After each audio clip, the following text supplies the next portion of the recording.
Hello everyone, if you're new to my channel, consider liking and subscribing. It will make me feel wonderful if you do that. Thanks. By the way, I also have another Naruto and Luffy fanfiction channel. If you are interested, link is in the description. One Piece Straw Hat Family by Hotspot the 626th. As the crew travels through the Grand Line, something happens that not even the crew could prepare for. A baby? What are the Straw Hats going to do? Boss, I don't own anything. Adios. Let's go rescue Mika. Garp's decision that changes everything. The sun rises over the stretch of ocean known as the Grand Line. Its bright rays shine towards through the windows of the Thousand Sunny.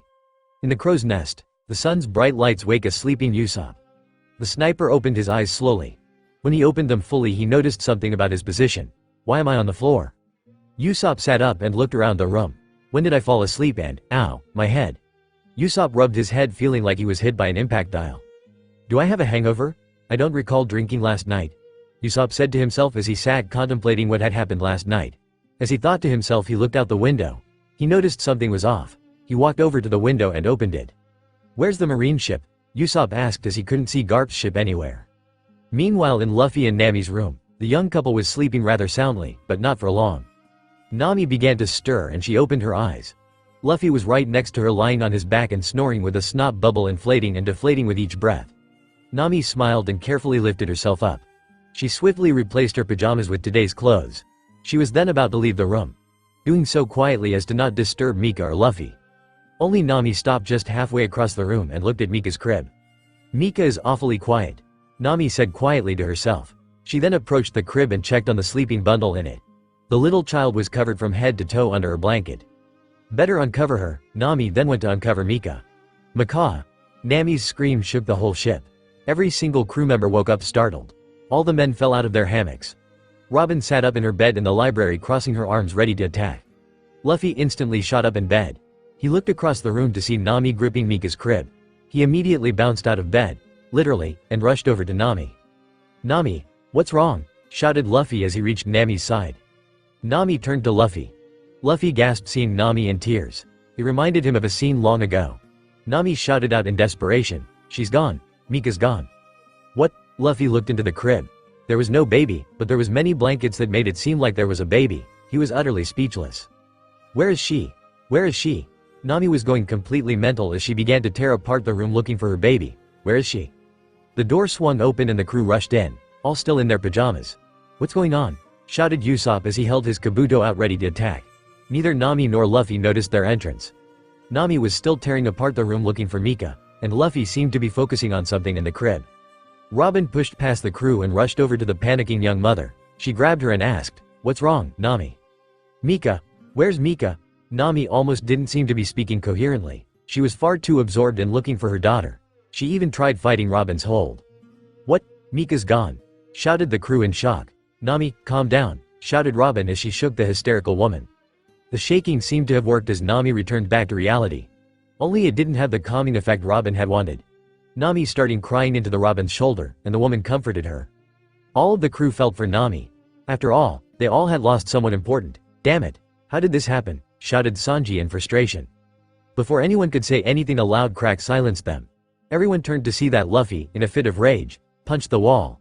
Everyone gasped in shock. "Straw Hat! What was that for?" shouted Frankie in anger of his ship damaged.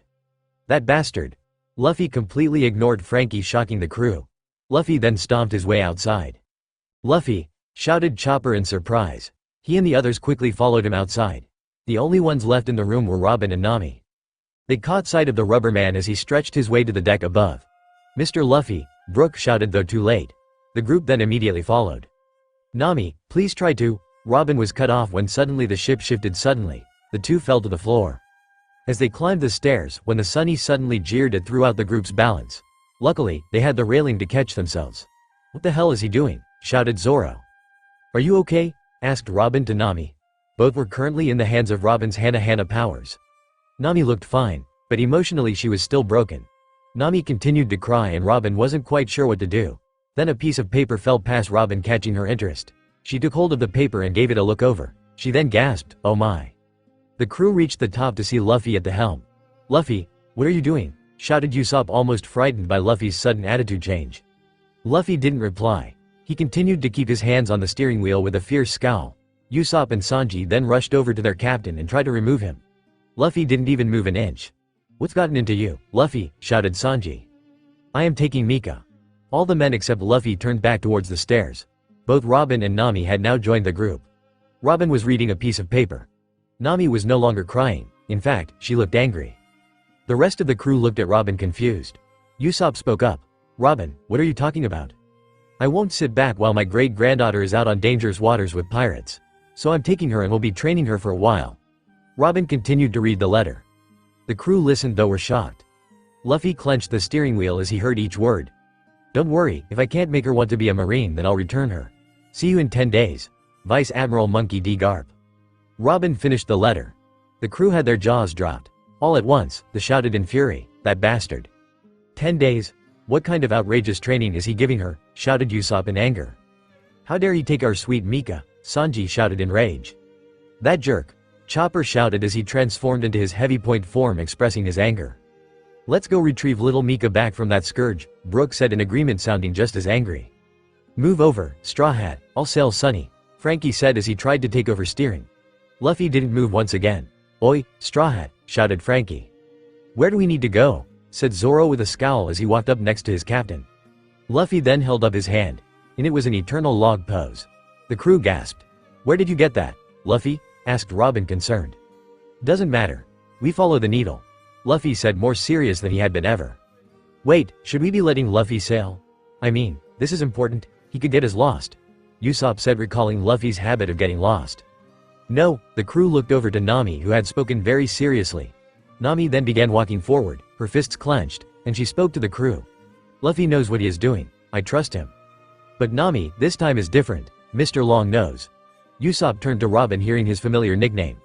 Robin looked just as serious as Nami. "I believe the captain knows what he is doing." "I agree," Zoro said as he stood crossed arm. After that, no one bothered Luffy. Everyone soon left him alone putting their trust that Luffy knew he was doing. While the others went off, probably to vent out their anger and prepare for a fight, Luffy kept at the steering. Only he had Nami and Robin with him. Nami stood faithfully by her fiancé's side just as determined and angry as he is.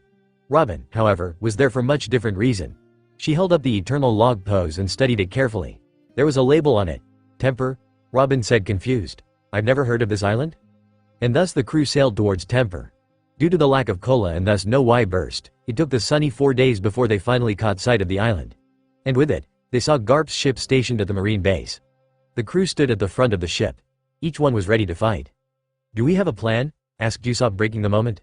"Bust in and kick every marine's ass," Zoro said with a sadistic smile. Usopp panicked. Wait, maybe we should think about this for a sec." "Gramps." Luffy didn't have time to listen. The moment they were within stretching distance, Luffy shot his arm out. He then grabbed onto a wall poised to launch himself. "Wait, Luffy!" shouted Nami as she grabbed Luffy. The rubber man was surprised by Nami's sudden action, but he couldn't stop. Both he and Nami were sent hurtling towards the base. "Luffy!" shouted Sanji in rage. "If you hurt Nami," Sanji was then silenced by Zoro bonking Sanji on the head. Meanwhile Luffy and Nami had surprisingly made it safely above the wall of the base. "Would you be quiet, this is a family affair," Zoro said sternly. "We're family too," shouted Sanji as he jumped off the Sunny and landed on the dock where he was met with several marines. "Pirate attack!" shouted one of the marines. Sanji jumped onto one of the marines and landed on his head in handstand. Party table kick course. He then spun around rapidly as he delivered savage kicks anyone within range. He then dismounted the marine he was on and kicked him. When the Sunny finally docked, the crew jumped off the ship. Zoro shouted, "Oi, wait for the rest of us. Defend the base." Another marine shouted from the other side of the docks. Soon more marines began rushing out the base. The Straw Hats prepared to fight back. "Are you okay, Nami?" Already ahead of the others, Luffy checked Nami for any injuries. Thankfully, Luffy had taken much of the impact of the landing. Nami was on top of him barely injured. "I'm fine, Luffy," Nami said as she lifted herself off her captain. As she stood up, she heard the sound of battle and turned to see the rest of the crew making their way up the base. "Nami," seeing the navigator, Zoro shouted towards her, "You and Luffy go find Mika." "What about you guys?" Nami shouted back. "We can handle them, girly," Frankie said confidently as he shot out his right hand at a group of marines. Brook instantly sliced several marines before adding in his own comment. "Besides, isn't it natural for parents to find their lost child? Of course, I can't find anything since I have no eyes to see with." "Yo ho ho, skull joke." laughed Brooke despite the serious nature of the situation. "We can wait until after you've rescued Mika," Robin said with a smile. Meanwhile around her, all many Marines were caught in her Hana powers. "And bring her back smiling," Sanji said coolly as he kicked a Marine of the docks. Nami smiled. She then rushed over to Luffy and helped him up. She then kept hold of his hand. "They're right, it's our responsibility to find Mika." Luffy smiled and nodded. "Let's go." Hand in hand, the two ran off into the Marine base. "Go find Mika, Chopper, in Hornpoint," said cheering on Luffy and Nami before attacking a group of Marines. "Go guys," shouted Usopp with vigor as he took down Marine after Marine with his special ammunition and Kabuto slingshot. Luffy and Nami ran through the base looking Garp or Mika or anyone that could really help them. As they rounded a corner, the couple found a group of Marines and waiting for them. "Nami." Luffy pushed his fiancée back down the hall. "Fire," shouted the commanding Marine. Every Marine fired and hit Luffy, but since he was a rubber man the bullets had no effect on him. "Take your bullets back," Luffy shouted as he sent the bullets right back at the group, hitting almost all of them. "Thanks, Luffy." Nami soon returned back to Luffy's side, though this time she was brandishing her perfect clean attack. Luffy replied back with a grin. He was distracted as he did not see one of the Marines brand a sword. "I got ya, Straw Hat," shouted the Marine. "Swing arm." Nami rushed around Luffy, swung her perfect clean attack, and hit the Marine with electricity. The poor Marine was fried on contact. "Whoa, thanks Nami," Luffy said with a grin. "Well, being married means being a team, right?" Nami said with a smile. "Yeah," Luffy cheered excitingly. The two pirates then rushed off to find Garp and Mika. Hawkwave, outside, the crew had finally made their way to the base's front door. Zoro had easily dealt with a group of Marines. He then sheathed both his swords. "This seems far too easy," Zoro said as he had a look around.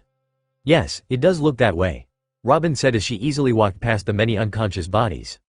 "That must mean it's a super victory for us," Frankie shouted victoriously as he finished off another group with his weapons left. "Yeah," cheered Usopp and Chopper along with Frankie. With another slice, Brook finished his opponent swiftly. He then took notice of Robin moving ahead. "Ah, Ms. Robin, where are you heading off to?" She looked back at the living skeleton. "I'm curious about this island. I've never heard of Temper until today. And I'm curious about why the Vice Admiral took Mika here." "It's just the closest Marine base, right?" asked Zoro, not getting the full picture. There's more to it than that. I'm going to find out." Robin then turned and entered the Marine. "Ah, Robin, you are smart as you are beautiful," Sanji shouted out in his love-struck mode. As Robin continued to walk, she soon heard footsteps not her own. She didn't even need to turn to recognize who it was. "Curious yourself, Zoro?" "Not too much, but maybe there are still a few surprises inside. Wouldn't hurt to tag along," Zoro said rather apathetically. Robin smiled. "Suit yourself." She then continued onwards with Zoro tagging along. Could this be a new development? "Hey, wait for us," shouted Usopp as he and the others ran after the two. The doors busted down as by one powerful quick from Luffy. Once out of the way, he and Nami entered the rather nice-looking office. They were shocked when they found Koby standing in front of the desk and fearlessly standing before. Now in seeing him, Nami was already angry at the young officer. On the other hand, Luffy was merely surprised. "Koby, what are you doing here?" asked Luffy. "I'm here to lead you to where Garp Sensei and Mika are," Koby said seriously. This surprised Nami. "Why, isn't Garp your commanding officer?" Nami said suspiciously. Koby sighed in guilt. "I didn't agree with him taking Mika. I tried to stop him, but you know how he gets when he gets an idea," Koby said with a nervous smile. "You gave us the eternal pose, didn't you?" asked Nami as she put two and two together. "Yes, ma'am." Koby nodded. "Koby," Luffy spoke, gaining Koby's attention. He was quite surprised that Luffy wasn't practically ready to punch him. Instead, Luffy looked quite even-faced despite the obvious frown. Luffy then continued to speak. "Please take us to where Mika is." Koby nodded but looked rather sad. "I will, but you may not like what you find, Luffy, Nami." "Take us to Mika." Both Luffy and Nami said the same sentence, showing their determination as parents. "Follow me." Koby then led the two out of the office. Coincidentally, the name plate on the desk read, Garp. Meanwhile elsewhere on the base, Zoro and the others were taking down a few more Marines that had managed to pop out. Nearby, Robin was looking through the record books. What she read was quite intriguing. Every week, there is new staff with the exception of a few higher-ups. Not only that, but it seems that Marine ships dock here just as regularly.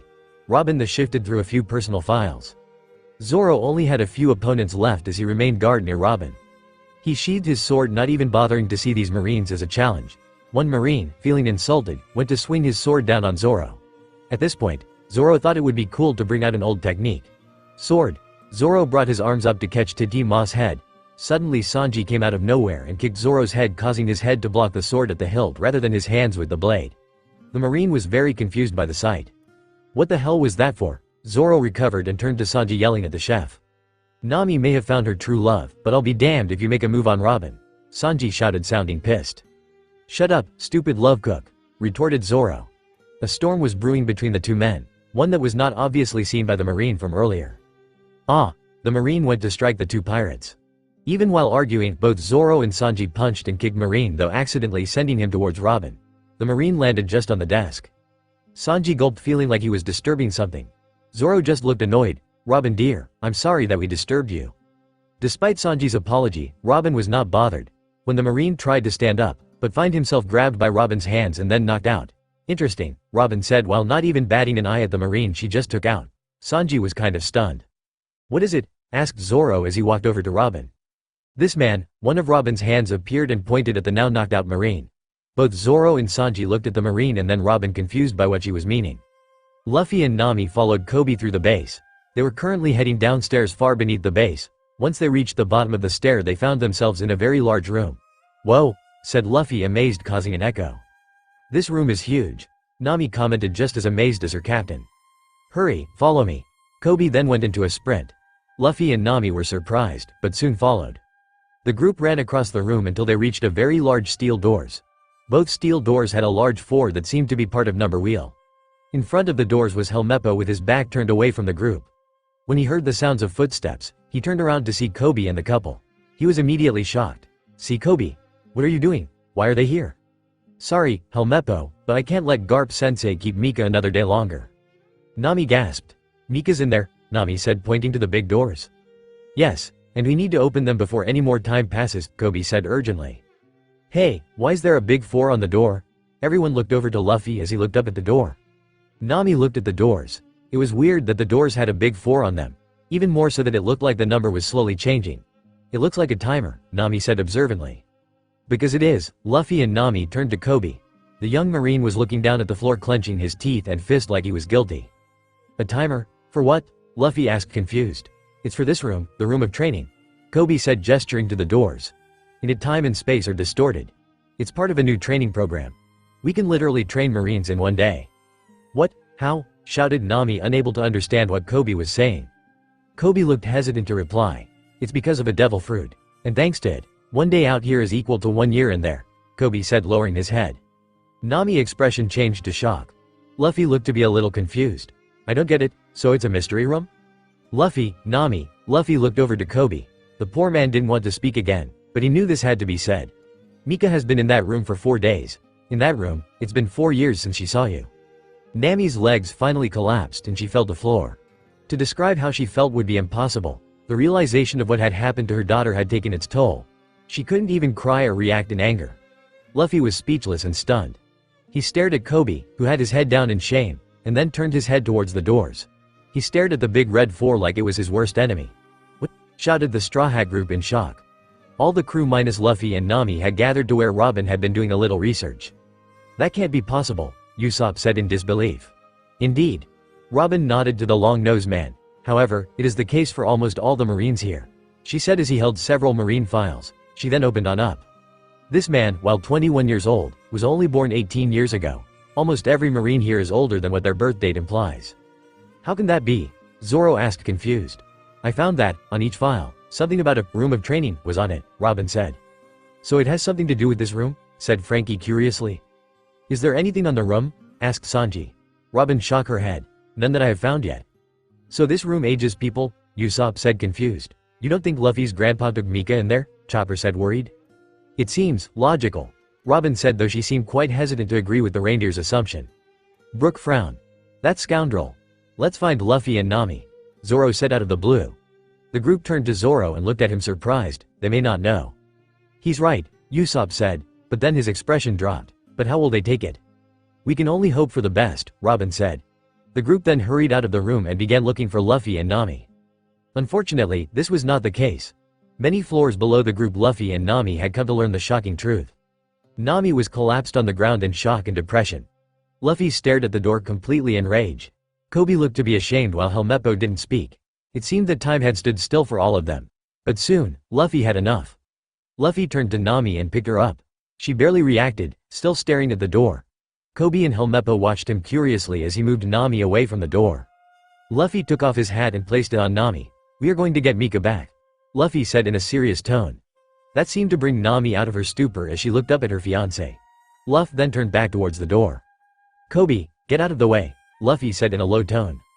"LL Luffy, what are doing?" shouted Koby, nervous about what Luffy was going to do. Gear 3rd. Luffy bit into his thumb joint. Bone balloon. Koby and Helmeppo gasped when they saw Luffy's hand and forearm grow to giant size. What the hell?" shouted Helmeppo in shock. Koby simply had his mouth open, shocked as well. When Luffy didn't show signs of holding back, Helmeppo grabbed Koby and got out of the way. Gum Gum giant pistol. Luffy launched his giant fist towards the door. Elsewhere, the crew was making their way down some stairs. Suddenly the whole base shook violently. Immediately, everyone grabbed onto the railing. Chopper shouted, What was that?" "I've got a good idea," Zoro said as he soon stood back up as the shaking calmed down.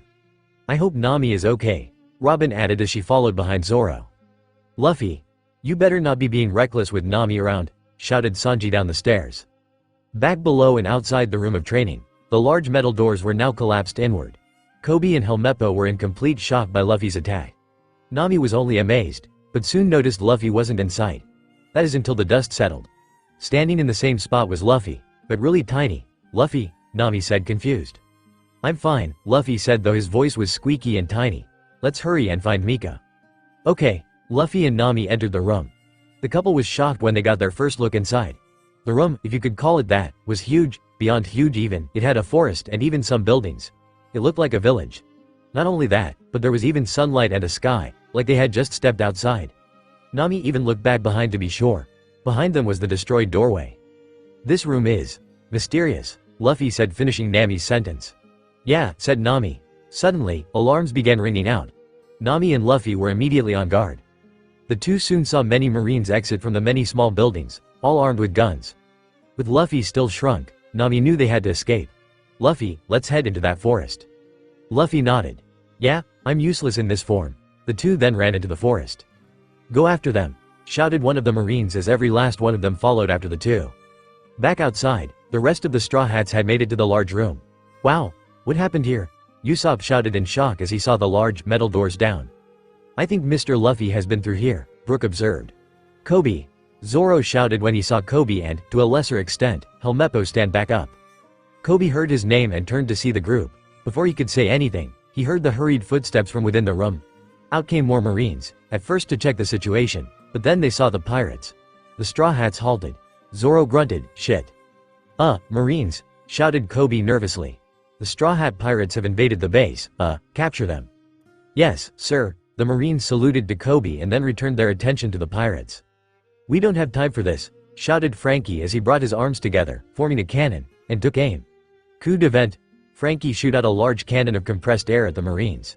Most of the Marines were sent flying back. Back inside the room of training, Marines searched the forest for Luffy and Nami.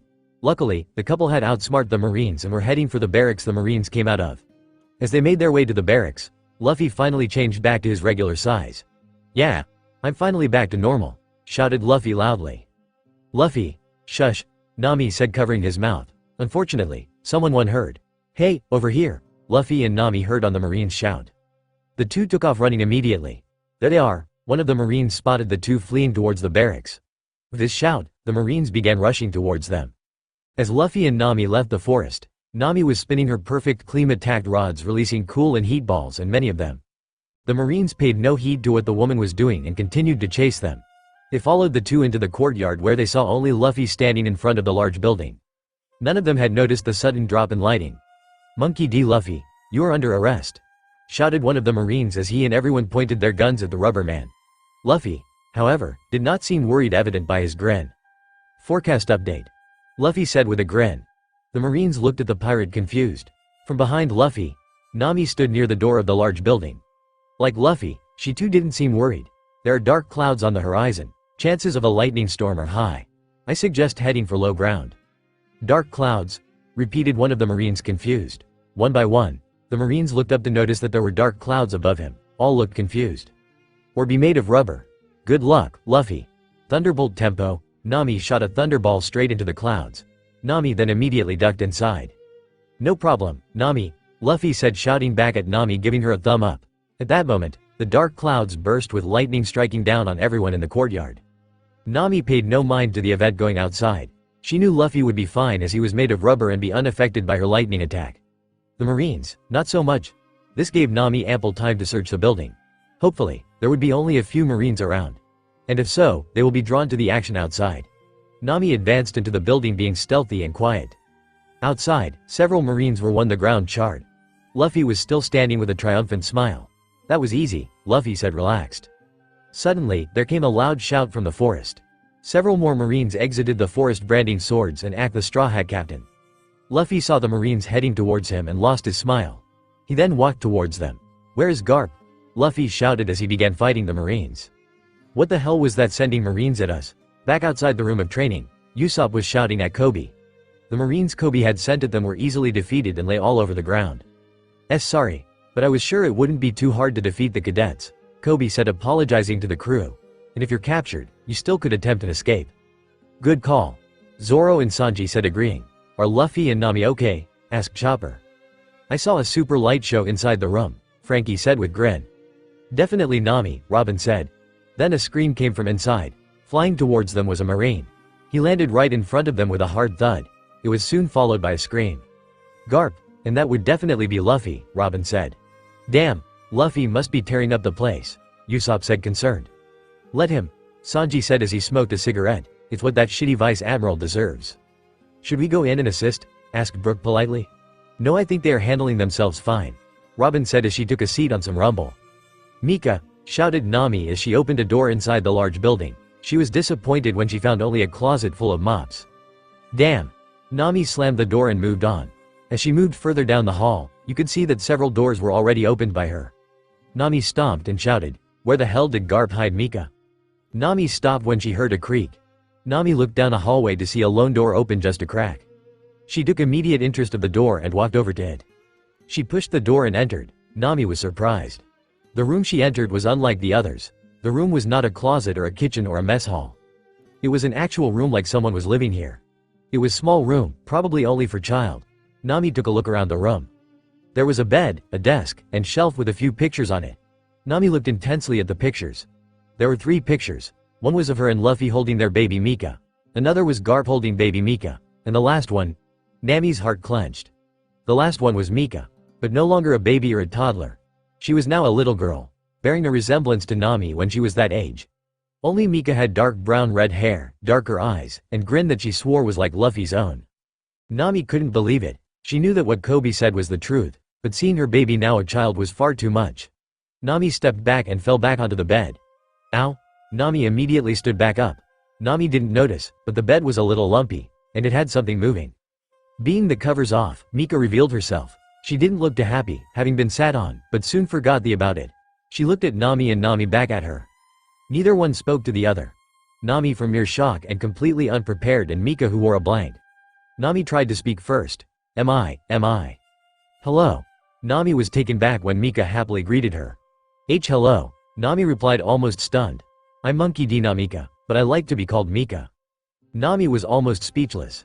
"Mika, are you my mama?" asked Mika, seemingly eager.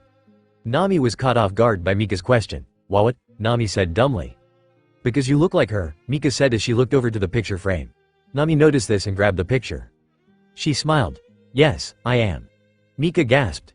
Nami saw the shock on her face, despite that it was she who knew or had some idea. She waited for Mika to respond. The little girl seemed to be in deep thought. She looked like she trying to figure out what to say or do. Nami waited patiently until Mika finally spoke. Yes, is my daddy?" Mika nervously shifted in her spot. "Is my daddy really Monkey D. Luffy?" Nami looked at her daughter, shocked. Gum Gum Whip, outside. Luffy wiped out an entire group of Marine cadets with a swing of his stretched leg. All the cadets were knocked out. Once Luffy regained his footing, he took a look around. Many Marines were knocked out and lay defeated all around him. However, he had yet to see Garp. "Garp, come out so I can kick your ass," shouted Luffy in rage. "That's no way to speak to your grandfather, brat." Hearing a familiar gruff voice, Luffy turned to see Garp. The old man stood just before the defeated Marines with his arms crossed and wore a toothy frown. "What the hell are you doing here?" Luffy didn't speak, but he turned fully towards Garp. He didn't look scared looking at his grandfather. He looked downright enraged. Garp wore the same expression as before and continued to shout, "How did you get here so fast?" Luffy didn't reply and began walking towards Garp. "How did you know to get here?" Garp kept asking away, hardly taking notice of Luffy's approach. Luffy then began to run towards Garp. The old marine lifted his brow. "What do you think you're do? Bam! You bastard!" Luffy punched Garp before he could finish what he was saying. The tremendous power of Luffy's punch, without the use of his gum-gum ability, sent the Vice Admiral flying back. Outside the room, the Straw Hats were waiting patiently for Luffy and Nami to return with Mika, while they tried to keep themselves until suddenly the wall of the room suddenly broke. Something then landed just after. "What the hell?" shouted Usopp in fright. Koby and Helmeppo rushed over to the crash. When the smoke cleared, the young marines gasped. "Garp!" In the crater, Garp laid unconscious with an expression of shock etched on his face. "Ha ha, Luffy did it," cheered Usopp. "Was there any doubt?" Zoro said with smile. "Super!" shouted Frankie as he posed showing his happiness. "Mika is coming home," cheered Chopper as he jumped around in excitement. He was joined by Brook and Sanji, also excited. "Do not worry, Princess Mika. You will soon see Uncle Sanji again," shouted Sanji overjoyed. "Dear Mika, your family is here," Brook shouted with bliss. Robin remained silent, but her own joy could be clearly seen. The young woman was smiling, and was waiting in anticipation to see her niece. Back inside, Luffy was breathing heavily. He had put every ounce of his strength into that punch. He felt like Garp deserved more, but unfortunately he had sent him flying. He'll have to find him again. Luffy, before Luffy could go after Garp, his rage bubbled out when he heard Nami's voice. He turned to see Nami outside the building he had seen her go in. "Nami, Luffy," Nami said again. As Luffy stared at Nami, he caught something just behind Nami. The navigator had also taken notice, but she smiled. She turned her head and spoke softly. "It's okay, he would really like to see you." Luffy watched as a little girl walked out from inside. Luffy's eyes widened as he felt a strange connection with the little girl. The girl seemed a bit bashful as she walked up next to Nami.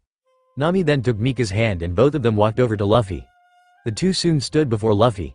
Nami gestured to Mika and the little girl took a few steps forward. Luffy looked down on the girl while the girl looked down, blushing in nervousness. "Are you?" Mika spoke, though softly. Luffy could barely hear her. "What, are you, Monkey D. Luffy?" "Yeah," Luffy said monotonously. "Are you, Monkey D. Namika?" "Yes," Mika said rather quickly. She slowly lifted her eyes at the man. Are you, my daddy?" she asked, sounding emotional. Luffy smiled. "Yes. And she," Mika pointed to Nami. "She's really my mama, right?" "Yep, the one and only," Luffy said with a grin across his face. Nami's chest tightened and she smiled warmly towards the man she loved. She then noticed Mika shaking. The little girl was indeed shaking. She was looking up at Luffy, her father, with tears in her eyes. But not of sadness, but of joy. She ran straight into him, throwing her arms around and her head into his shirt. Instantly, through his shirt he could hear her cries. "Daddy, daddy, daddy, daddy. I'm here, Mika." Luffy then stretched his arm and grabbed Nami. He then wrangled her into him and Mika, bringing her in for a family hug. Mika then tried to wrap her arm around Nami, completing the family hug. Luffy then added, "And Mom is here too, and we'll never be separated again." Mika lifted her head up. Her tears were drying and her eyes looked incredibly hopeful. "Promise." "Promise," both Luffy and Nami said confidently.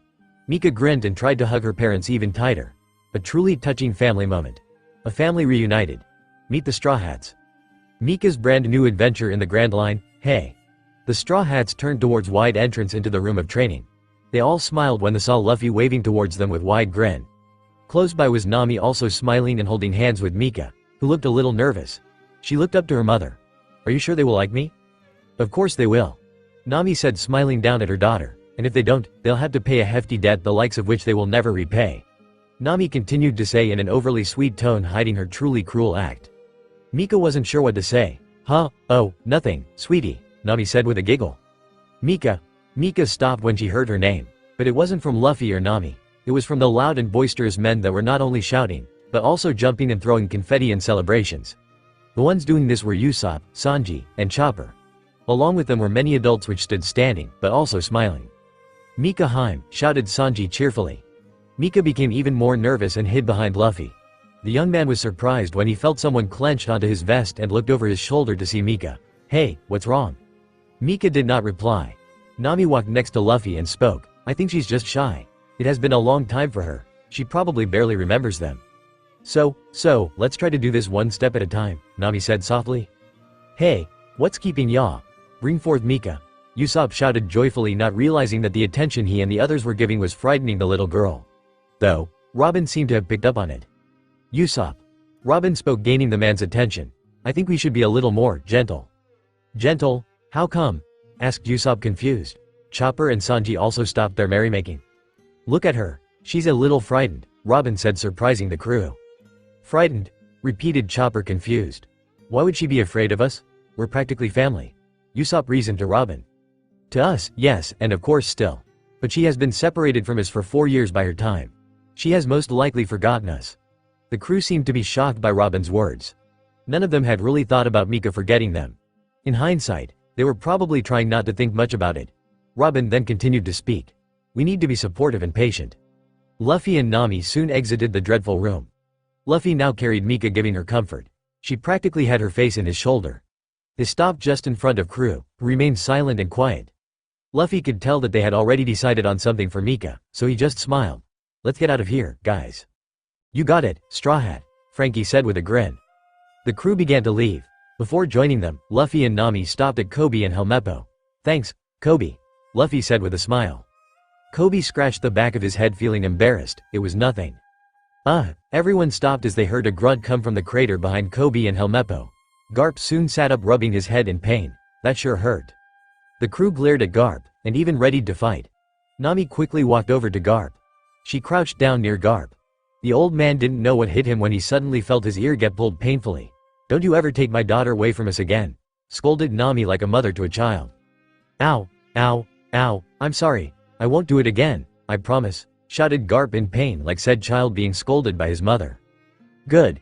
Feeling that his apology was satisfactory, Nami let go of Garp's ear. The old man soon began rubbing his ear, trying to ease the pain. His eyes were even a little teary from the pain. Nami then stood up. Though she still looked a little angry, she had one more thing to say. And, thank you for keeping this in her life, a little. Garp looked at the woman and snorted indignantly.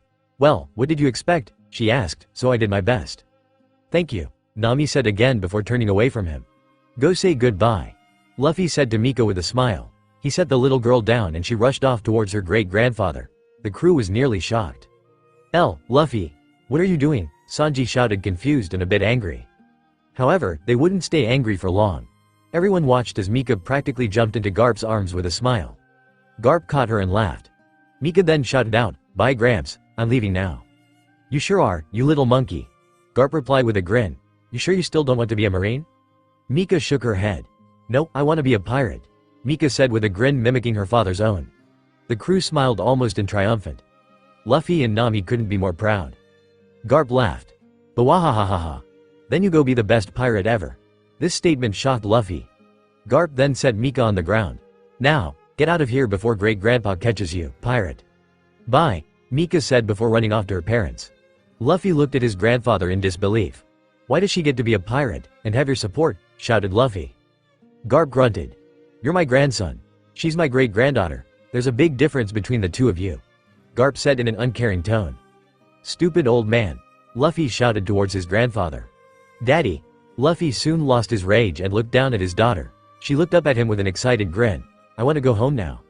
Luffy grinned back. He then picked Mika up and placed on his shoulders. He then pumped out his fist as he shouted, then, let's go. He then ran with his daughter, mimicking his pose. Be careful, Luffy, shouted Nami as she quickly followed behind. Soon, the crew followed right behind. Sometime later, the Thousand Sunny soon left port. The marine base on Temper Island looked like it had just faced an army. Outside, watching the pirate ship leave, Garp stood with Koby and Helmeppo. Garp wore a large proud grin as he watched. Soon they were joined by Garp's right-hand man, Bogrot, walked up next to him. I just got off the phone with headquarters. And, they are disappointed that the room of training was destroyed and can no longer be used. Who cares? Garp said indifferently as he stuck his pinky finger in his nose. That room was a stupid idea anyway. He then took his finger out and flicked the booger off it. They see that now, Bogrot said with a nod. They are ordering that the base be abandoned now. Very well. Once all the men are healed up, get them on the boats. Yes, sir. Bogrot then took his leave. Koby looked at Garp curiously. Sir, if I may ask.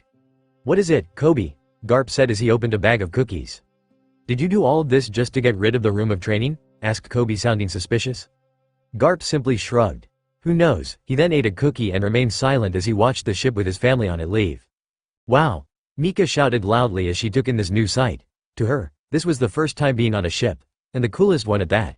As the adults soon finished their jobs in preparing the ship for sail, they found the little girl running all around exploring her new, though technically old, home. "Wee!" screamed Mika as she slid down the slide. "Look, a swing." Mika soon rushed over to her next interest. She hopped on the swing and swung for a little bit. "Slow down, Mika," Nami said as she followed her daughter around, letting her freely explore with supervision. "What's over there?" Mika soon sprinted across the deck. Nami quickly followed. As Mika rushed towards a door, excited for what may be behind it, it suddenly opened. Mika stopped quickly as Frankie walked out. "Oh, little sis, having fun discovering the Thousand Sunny?" Frankie said with a smile. Mika turned around and ran to her mother hiding behind her. Nami was rather surprised how her daughter switched emotions so quickly. She quickly went to comfort her. "It's alright, Mika, he's just Frankie." "Did you know that IBD proudly?" Mika looked from behind Nami. She seemed a little curious. You did?" "Yeah." Mika flinched back behind Nami when she heard new voices. With fishing poles in their hands, Luffy, Usopp, and Chopper stood nearby. Mika smiled seeing her father, but she was still shy due to the others. "The Sunny has all kinds of runes. We definitely gotta take you below to see all the cool stuff," Usopp said, grin trying to be friendly. "Cool stuff?" Mika moved out of her mother's shadow, becoming interested in the cool stuff. "Yeah," shouted Chopper cheerfully. "We have cool vehicles like a submarine and a paddleboat." See, cool." Mika broke from her shyness as an energetic girl soon replaced her. Nami smiled seeing this kind of personality from Mika. "Come on little sis." Frankie soon lead her to the hatch that lead below to the soldier dock system. Mika quickly followed. Everyone else stand above deck. Luffy turned to Nami, grinning widely. "Hey Nami, I have an idea." Down below, Frankie showed Mika all the cool vehicles in the dock system. He explained each one to the little girl. He even showed her the little pool they had due to extra space. Mika found everything to be so cool. "You are definitely Straw Hat's kid," Frankie commented with a smile. Mika heard Frankie's comment and immediately went back to being shy. Frankie chuckled seeing how nervous the little girl was being. Frankie heard Mika speak up. Mr. Frankie." "Just Frankie, little sis. Why are you called Cyborg? Is it because you make cool stuff?" Mika asked a bit embarrassment. Nah, girly. I am a cyborg. See?" Frankie held up his hand and removed the covering showing that it was metallic. Mika stared at it in awe. "That's so cool." "No, it's super," shouted Frankie as he went into pose. Mika was immediately caught up in the coolness that she copied Frankie's pose. The cyborg saw this and laughed. He then began to explain a bit about his abilities as a cyborg. Sometime later, Mika soon exited from dock system. "Thank you for showing soldier thingy, Frankie, it was awesome." "No problem, little sis," Frankie shouted from below. Mika then closed the hatch. When she looked around, she could only see her father with Chopper and Usopp still fishing. Mika quietly walked over to them, curious about what they were doing. When she reached them, she found that they were all asleep, leaning into each other for support. The comedic sleep bubble was coming from all of their noses. Daddy?" Mika said hesitantly. She also tugged on the man's shirt. All the sleep bubbles popped. "Wah?" said the three dumbly. Being half asleep, Chopper toppled off the railing. "Wah!" screamed the reindeer. "Ah, Chopper!" Luffy quickly jumped down following Chopper. Mika watched as she saw her father's hand stretch up to grab the railing. Mika looked down to see her father holding Chopper, and his arm stretched quite a distance. "Nice save," Usopp said with a smile and thumb up. "Thanks Luffy," Chopper said relieved. Daddy, your arm," Mika shouted in amazement. Luffy soon stretched back up onto the deck. After setting Chopper down, Luffy turned around and sat right in front of Mika. "Oh yeah, I guess you don't remember," Luffy said with grin. Pops is a rubber man. See?" Luffy then stretched one of his cheeks. "Wow," Mika said in amazement. She then proceeded to pull her father's other cheek. Both Usopp and Chopper tried to stifle their laugh. Mika then let go as she thought of something. "Does that mean I'm a rubber girl?" "Nope," Luffy said flatly. "I ate a devil fruit, and it gave me rubber powers." Chopper ate one too, and it made him talk and change. "Really?" Mika said as she looked at Chopper with interest. Yeah. Chopper smiled with a nod. Robin and Brook also ate devil fruit. Usopp added in tangent. Usopp then got an idea. "Hey Luffy. Let's do that thing we did for Mika on her birthday." Luffy grinned excitingly. "Alright." Luffy then stood up and took a few steps back. Mika watched with great interest. Her father then shouted, "Gum gum balloon," and he then blew up like said balloon. "Wow, cool," shouted Mika running up to her father and looking him over. Luffy then rolled over on his back. Usopp then picked Mika up. "Now it's a gum-gum trampoline," shouted Usopp cheerfully as he tossed Mika on Luffy. Mika was surprised when she was tossed, but after the initial first bounce she soon found it fun. She began willingly bouncing on her father's inflated belly. Usopp and Chopper cheered the little girl as she jumped. Luffy muttered a chuckle, trying his best to keep the air in. Unfortunately, one bounced too hard. Luffy couldn't keep the air in. As Mika flew in the air she noticed her father had deflated. She immediately screamed as she fell. Heavy point. Mika soon felt large arms hold her. She looked up to see an oddly furry man with the same hat as Chopper. Who, that's Chopper. Usopp stated with a hint of relief. That's one of his changes. Yep, I'm still me, Chopper said with a smile. Cool, Mika shouted, her initial shock replaced with excitement. Are there more? Yeah, shouted everyone. Soon the four of them had their 3 minutes of fun as Chopper used his rumble ball to display all his forms for Mika. She rode Chopper's walk point. She felt like she was flying with jump point. She watched as he father sparred with horn point and arm point. And for the final point in Chopper's arsenal, "It's so fluffy," screamed Mika giddily as she hugged guard point Chopper. Watching all this, Nami was quite happy with the scene. She had heard from Frankie that Mika had wanted to know about the soldier dock system and then about himself. Nami was happy hearing it. It seemed that Mika was slowly reconnecting with everyone. She then watched as Mika pointed towards the crow's nest. The immature trio said something to her and the girl immediately took off. Nami had a good guess who was next for her to meet. "I swear, it says anything bad," Nami said to herself with anger. Mika eventually made her way up to the crow's nest. When she got in, she was surprised to find someone already here. Zoro was, as usual, training hard with his weights. This session involved swinging the weights down like a sword. The first mate had heard the hatch open, but didn't bother to ask who it was. After a few swings, he noticed someone's presence near him. He momentarily stopped to look. He found Mika staring straight at him with a curious expression. "What do you want?" Zoro asked as he returned to swinging. "Who are you?" asked Mika. "I'm Roronoa Zoro," Zoro answered simply. "What do you do?" Mika asked a second time. "I'm the first mate." "Why?" "'Cause I was the first your father asked to join this crew." "Why?" "'Cause I am strong." "Why?" "So I can be the best swordsman in the world." "Why?" "'Cause..." "Wait, stop repeating your question," shouted Zoro, having finally fed up with Mika's repetitious question. "Why?" Mika continued, not even the slightest bit afraid. Was it curiosity or familiarity that keeps her from fearing the demon swordsman? "'Cause you're annoying," Zoro answered. "Why?" "Because your parents are two of the most annoying people on this ship, right behind Arrow Cook." "Why?" "Because you're all stubborn." "Why?" "Stop it," shouted Zoro as he swung downward in furious anger. Unfortunately, he put too much strength into the swing and caused a hole to form on the floor.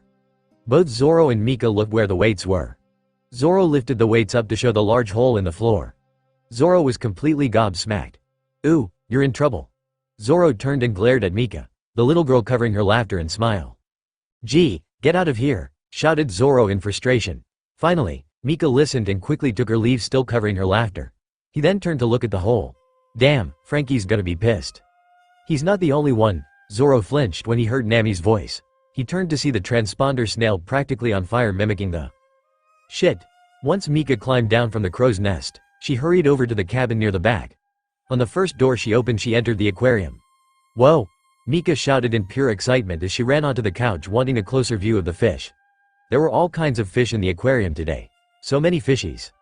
Mika then heard shouts from outside. "We caught something," she heard her father shout in excitement. She then heard two other voices cheering that were definitely Usopp and Chopper. "Put it in the aquarium." Another voice came, though different from others. Mika wanted to see what her dad had caught. "Wait just a moment, Mika." Before Mika moved, she heard someone speak to her. She looked across the room to see the other woman of the crew. She had a few books around her, she was watching her instead. Mika immediately went shy seeing her, but she was not afraid. You are Ms. Nico Robin, right?" Robin nodded. "Yes, but please just call me Robin." Okay," Mika said insecurely. She then heard a metal latch open and turned back to see as Luffy and Usopp dumped a few fishes into the aquarium. "Cool," Mika shouted in amazement. Robin covered a giggle seeing the excited expression Mika was giving. It reminded her much of Luffy's own reaction. "Are you getting along with everyone, Mika?" Robin asked out of curiosity. Mika returned her attention to Robin. Again, she became shy. "Why, yes. How many have you met, besides your parents?" Mika paused a moment. She held her hands off and counted off who she met. She then held her hand up. 5. Robin shook her head. 6. 6?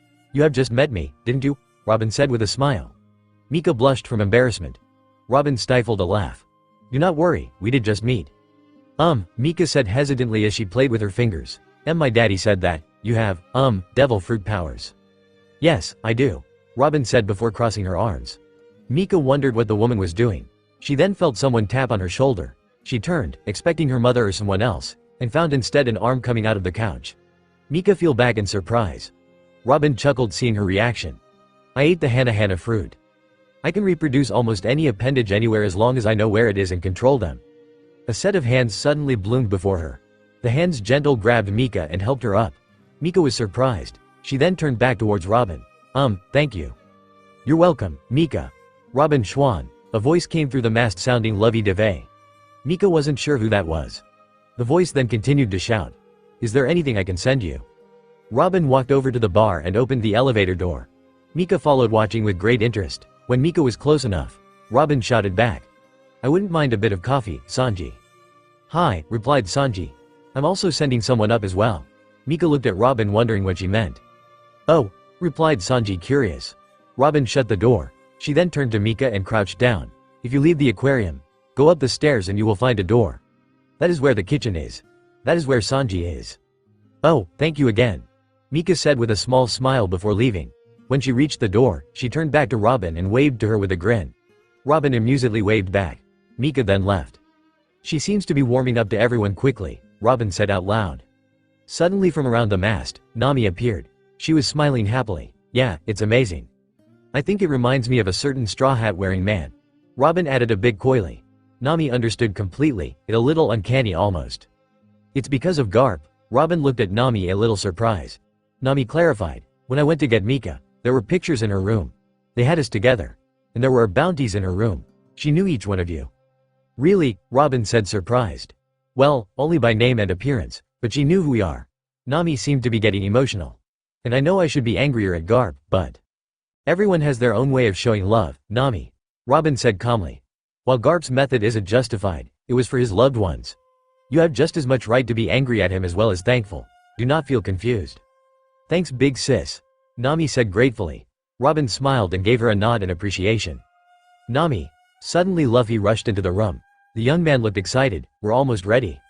Mika rushed upstairs following Robin's directions. When she opened the door she found herself in the kitchen. As she looked around, she saw the blonde man with hair covering his eye. She watched as he placed a cup and pot into an elevator. Sanji then sent the order down. When he turned he was surprised to Mika waiting at the door. Hello, Mika Heim. Hello, Mika said insecurely. She looked around and found another person, but they had a big newspaper in front of him. Robin said you were coming up, Sanji said as he walked over to Mika. Is there anything that you would like? Mika said undecidedly. How about a mikan? Sanji suggested politely. Sure, Mika said not knowing what a mikan was. Sanji turned and walked to the fridge. Mika decided to take a seat at the table. She looked at the newspaper and tried to look around it. But whoever was behind it sure didn't want her to see him. She glared at the newspaper. Maybe it would burst into flames. Here you go Mika Heim. Sanji soon came back with cut up slices of mikan. Mika didn't respond as she continued to stare at the paper furiously. Sanji sighed and turned to the one holding the newspaper. Oi, Brook. Put down the paper. You're being rude to our princess. I am sorry, Mika-chan. Mika broke her intense stare when she heard a polite voice reply. However the newspaper stayed up. I only wish to reveal myself in a proper time. Mika was confused by what Brook said, but she still looked determined. She slowly slipped out of her chair. Sanji took notice and decided to play along. He walked next to Brook, gaining the skeleton man's attention. You shouldn't worry so much Brook. You'll get wrinkles. But I can't get wrinkles because I'm just bones? Mika suddenly popped up in front of Brook's paper coming from under the table. You! Screamed Brook in shock. He soon lost balance on his seat and fell back. The newspaper scattered. Sanji immediately laughed at the scene. Mika was plainly confused. She crawled on top of Brook's chair and stood up to see the skeleton. From what she could tell, Brook was breathing heavily and trying to catch his breath. He raised his head as to see Mika. Dear Mika-chan, you nearly scared me to death. But Mika said with a cute tilt of her head, you're already dead, right? Sanji stopped laughing and looked at Mika shocked. Mika. Yo-ho-ho-ho-ho. Sanji turned back to Brook hearing his signature laugh. Brook was now sitting up and holding his sides as he laughed. You got me, Mika-chan. Good skull joke. Thanks, Mr. Brook. Mika said with a smile. Just Brook, Mika-chan, Brook said between laughs. Please try not to encourage his jokes, Mika Heim, Sanji said as he leaned against the table. Mika turned to Sanji and stared up at the man. Why do you call me a princess? Sanji chuckled. To put it simply, it because that you are precious angel. Pure, innocent, and far more important than anyone on this ship. Mika tilted her head confused by Sanji's words. Brook gave out a soft laugh causing Mika to turn to the skeleton. Or you can say since Mr. Luffy, your father, will be the pirate king. It stands to say that Ms. Nami, your mother, will be the pirate queen and you a pirate princess. Ah, I never thought of that, Sanji said with genuine surprise. Pirate king, Sanji and Brook turned to Mika. The girl was completely under the spell of the romanticism of the title, Pirate King, much like their own captain. You should ask Luffy about that, Sanji said casually, I. Okay, Mika said with smile before getting off the chair and running towards the door. Sanji and Brook soon followed behind. When Mika opened the door there came a loud surprise. Mika was surprised when she saw all the adults in front of her throwing confetti. WWWA, it's your birthday party, Mika, shouted Luffy with excitement. It is, well, it's not really your birthday, Nami said cautiously. She didn't want to say anything about how in real time Mika was still only 1 year old and that they had celebrated a short time ago. For now, it was about the present. We missed 4 birthdays, so we wanted to celebrate them all as soon as possible. We don't have any presents. Usopp said a bit apologetic. So we hope a little celebration with us will be enough. Are you kidding me? Mika said sounding disappointed. The crew was a bit surprised by Mika's response. But then, the girl grinned widely. That's all I want, Mika said as she ran over to hug the nearest people, which was Usopp and Zoro. Well, what are we waiting for? Let's party, shouted Frankie and cheer. He was soon followed by cheers from the others and the party begun. It was now night, the party for Mika had lasted most of the day. Many of the Straw Hat crew were sleeping out on the deck. There were only a few awake. Robin was one of them, keeping night watch for the sleepy crew. The other 3 were currently in their room. In their room, Luffy and Mika, still full of energy, were bouncing on the king-size bed. While Luffy remained in his same outfit, Mika was now in light blue pajamas. Soon Nami entered also wearing pajamas. While she was happy that Mika was having fun, she was also tired. Okay, time to settle down. Everyone needs to get some sleep. Luffy and Mika looked at Nami with a frown. Ah. We're not tired yet, Nami, Luffy whined childishly. Yeah, not tired, Mika said repeating her father. Nami sighed. When did I have 2 children? But Nami smiled, and soon joined her family on the bed. She then turned to Mika. Did you have a good day? Mika smiled and nodded. Yeah, I saw everyone. Really? Nami said feigning surprise. Yeah, did you know that Uncle Frankie is a cyborg? Like a real one, Mika said excitingly. Huh? You didn't know MMPPF? Luffy was about to say something before Nami elbowed Luffy's stomach. No, that's quite amazing, Nami said while sending Luffy a hint not to ruin Mika's moment. Yeah, and Daddy, Uncle Chopper, and Robin, and Uncle Brook ate these fruit things called devil fruits. Uncle Usopp and Uncle Chopper are fun to play with. Uncle Zoro is really strong, but grumpy. Aunt Robin is really smart and nice.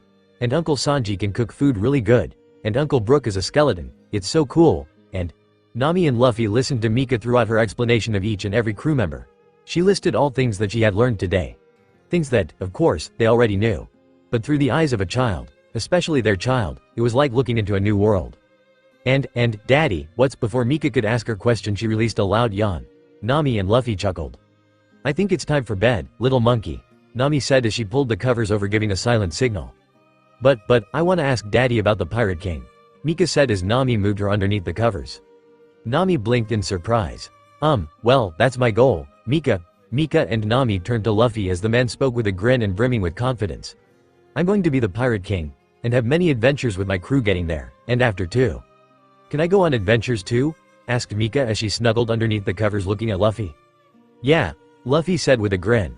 Only if it's safe, Nami added before giving Luffy a disapproving glare. Luffy replied with a nervous chuckle. Nami and Luffy looked down as they heard Mika speak up. Half her face was under the covers, but through her eyes one could tell she was a little nervous. Could you read me a story? Nami thought about it. I don't see why not. Nami then slipped underneath the covers next to Mika. But only one, then 2 bed. Yeah, story time. Unsurprisingly, Luffy was the one excited as he followed suit and slipped under the covers on the other side of Mika. Nami rolled her eyes at her fiancé's childish attitude. She then looked down at Mika. What kind of story should I tell? Oh, how about our adventures? Luffy suggested excitedly. Mika's eyes widened showing her own excitement. Nami smiled. Yeah. That sounds perfect, but where to start? From the beginning, Mika said with her entire head sticking out. Nami giggled.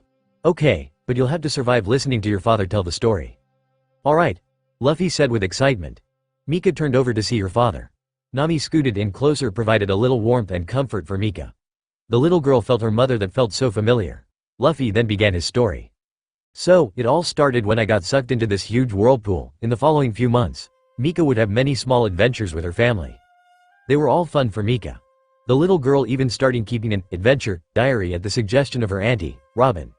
Mika learned much on her adventures, but most importantly she learned more about her family. In time, she felt like she was really home.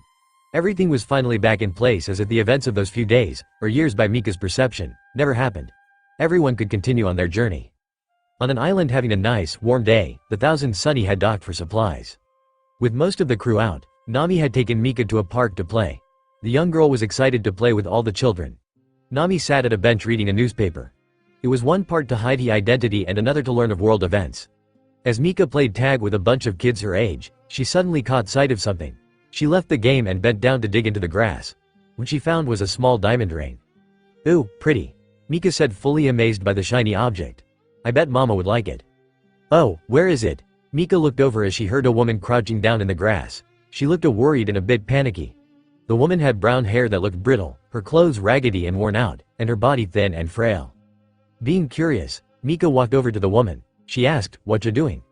"Oh," the woman was surprised hearing a voice speak to her. She coughed before she turned to see the young girl looking at her curiously. The woman took a calming breath before smiling weakly towards the girl. She asked, "Am I bothering you, little girl?" "I'm terribly sorry. You see, I lost something very important and I must find it." "Something important?" Mika repeated as she recalled the ring she found. She then held out her closed hand and opened it to reveal the ring she found. She asked, "Is the important thing this ring?" The woman gasped. "Oh yes, thank you, she said as she hugged the little girl overjoyed. Mika looked completely confused, but said, "You're welcome, I guess." She then watched as the woman took her ring back and placed it on her left ring finger. She noticed how relieved the woman was, which interested Mika. So she asked, "What's so important about that ring?" The woman giggled softly. "I guess you're too young to know, but this ring is a wedding ring," she stated cheerfully. "Wedding ring?" Mika said, confused. "It means that I am married to someone I love, and that I am faithful to him." The woman explained a little further.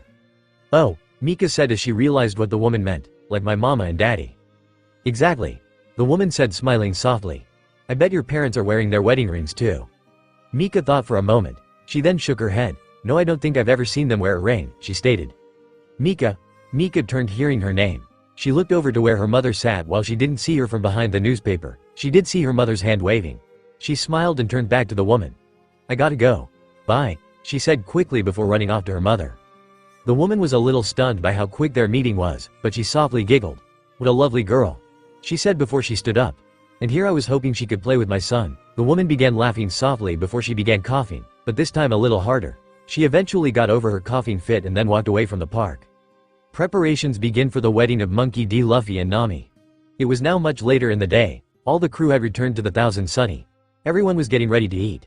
Except Mika, who was absent at the moment. This was concerning to everyone. "Where's Mika?" Usopp asked, curious. "I would have thought that she'd already be taking plates and eating them." "Damn it, Luffy. You and your bad habits." Sanji grumbled as he cooked the food. "Last I saw of her, she went into Mr. Luffy and Ms. Nami's room," Brook stated. "Huh?" Luffy said, confused. "What does she want to do in there? She has her own room now." Nami stood up from the table. She told everyone, "I'll go check on her." "Do not worry, we won't eat until you return," Sanji stated with a smile. "Ah," Luffy, Usopp, and Chopper whined. Nami ignored the shouts and complaints from the men as she left the dining room. She walked over to her and Luffy's room. Before she could open the door, she heard a noise inside the room. "What the?" she thought, confused and concerned. Silently, she opened the door and peered inside. She saw Mika on her bed. She was digging through her jewelry box. This shocked Nami. Mika hummed out loud as she stopped digging through the jewelry. "Where does Mama keep it?" "Monkey D. Namika," Nami shouted as she fully entered her room. "Ah," Mika screamed, hearing her mother use her full name, Mama. "Young lady, what did I tell you about going through my stuff without permission?" Nami said scornfully. Mika puffed her cheeks out, pouting, and lowered her eyes, looking down at the floor. She spoke madly, "To not to, and that asking daddy isn't the same." "Exactly," Nami stated, crossing her arms, mad. "What are you doing looking through my jewelry anyway?" "I wanted to find your wedding ring," Mika said, still pouting. Nami's frown turned into an expression of surprise. "Wedding ring?" she asked, confused. "Yeah," Mika said, now smiling. Cooling off her temper, Nami walked over to the little girl and sat on the bed. She looked at her daughter concerned. "Why would you be looking for that? How do you even know about that?" she asked. "Well, when we went to the park I found a ring that belonged to this nice lady. She said it was her wedding ring, and that it means she loves him forever. She said you and Daddy had one too, but I can't find it," Mika said, sounding disappointed at the end. Nami was quite surprised by Mika's answer. At first, she wasn't sure what to say. She instead decided to just show her. She pulled out a necklace from around her neck with a diamond ring. She saw how Mika gasped in surprise and then cooed in awe. Nami smiled as she held the ring up. She told the girl, "This is the engagement ring your father gave me when he asked me to become his queen. I keep it close when on deck, wear it on special occasions, and leave it in a special safe when I leave." Mika frowned. "But it's not a wedding ring," she stated, confused. Nami shook her head. "No, it's not. Your father and I, we haven't been married yet," she told the girl honestly. "Why? We never got around to planning it. Or even setting a date. We've been very busy," Nami stated, growing quiet. While true, she didn't want to say that any thought of a wedding was placed on hold after Mika was born. Never mind the fact that Mika had also been kidnapped and had only been back with them for a few months. She didn't want Mika to feel like it was her fault. "What do you do to get married?" Mika asked, curious. Nami smiled. "Well, when two people who love each other get married, they hold a big ceremony where someone official unites them together. Afterwards, they hold a big celebration with all their friends and family to congratulate the couple," she explained, sounding excited. "Oh, so it's like a big party," Mika stated excitedly. "Yeah, I guess so. Then, let's do it," Mika stated with a big grin. Nami jolted in surprise. She responded, "What? Let's get married," Mika shouted, overjoyed as she stood up on the bed, throwing her arms out. Nami was so surprised she let the action slid. This soon included her jumping on the bed and then jumping off the bed. She continued to repeat the same shout, "Let's get married," all the way out of the room. "Wait, Mika," Nami shouted as she ran after her. The kitchen door opened as Zoro looked out annoyed. He shouted, "Hey, what's taking so long?" "Let's get married," Mika shouted as she cheerfully ran past her uncle. Zoro watched the girl pass by looking confused. He questioned, "What?" "Let's get married," Mika Cone ran around the table. She then stopped at her father, grinning excitedly. "Hey, monkey." Luffy greeted, grinning happily. "What's happening?" Mika giggled before shouted, "We're getting married." The whole dining room went quiet. Nearly every crew member was stunned by the little girl's statement. Even when Nami entered the kitchen, she was surprised to find the whole room quiet. Everyone looked at Mika stunned. But the silence was soon broken as Robin started laughing. Finally, the rest of the group shouted, "What? Who's getting married?" Luffy said, suddenly sweating and speaking nervously. "Damn it, Sanji." Usopp shouted towards the chef angrily. "What did you promise her?" "You jerk," Chopper shouted. "Letcher," Brook said, disappointed. "Pedo cook," Zoro stated, disgruntled. "Shut up, you shitty bastards," Sanji shouted back, unable to contain his anger. "I didn't say a damn." He was then immediately punched by Nami, ceasing his potty mouth. "Don't curse, damn it," Nami shouted viciously. "Sh Nami," Sanji said, shamed. Guys," Frankie stated, being the only one besides Robin, who was still laughing, to keep a cool head. He then restated for the group, "I think little sis is talking about Straw Hat and Girly getting married." "Oh, right." Everyone minus Robin said, finally understanding. Robin finally stopped laughing. She smiled as she spoke optimistically, "Actually, I'm glad someone mentioned this. I was just surprised that it was Mika who would say it." "That's because I'm super smart, right?" Mika said, grinning proudly, though innocently. "Indeed you are," Robin agreed. "Ow, that's right," Frankie cheered supportively. Usopp looked over at Nami, curious. He asked, "What did you guys talk about over there?" Mika wanted to know about rings, and one thing led to another, Nami said with a weary sigh and shrug. "Well, now that this subject is out in the open," Brook stated in an adult tone, "are there plans for the union of our captain and our navigator?" "Well," Nami said, unsure, "we've never discussed it." "We should get married today," Mika shouted innocently. "Mika, only your mom and dad are getting married. Not all of us," Usopp stated sympathetically to the girl. Mika's eyes widened. "Oh," she said in understanding. "That actually doesn't sound like a bad idea," Zoro stated seriously, though smiling. "I mean, you guys have put this off long enough. Come on, guys, let's be serious," Nami stated to the crew. "No one is going to marry two wanted pirates." "If I may, Nami," Robin spoke with a smile. "Traditional, pirate captains could marry any of their crew members should the need arise." Luffy looked at Robin, intrigued. "So, I can marry off anyone in my crew," he said, looking excited. "That's awesome. Hey, who wants to get married?" "That's the most sensible thing you ever said, Captain," Sanji shouted before he dashed next to Robin. He was completely enamored with the woman already. He shouted, "Oh, Robin-chan, let's get married. Shut up, shouted everyone except Luffy, Robin, and Mika. Luffy, Nami said warningly. Robin softly laughed before continuing to speak. However, I would not think that Luffy marrying himself to Nami would be very viable. This is an important ceremony. He'll probably mess it up, Usopp said, agreeing with Robin. Then, who should marry Luffy and Nami? Chopper asked. After the captain it's the first mate, right? Brook said as he gestured towards Zoro. Perhaps Mr. Zoro may be able to perform the ceremony. Huh? Me? Zoro said confused. Zoro? Nami said in disbelief.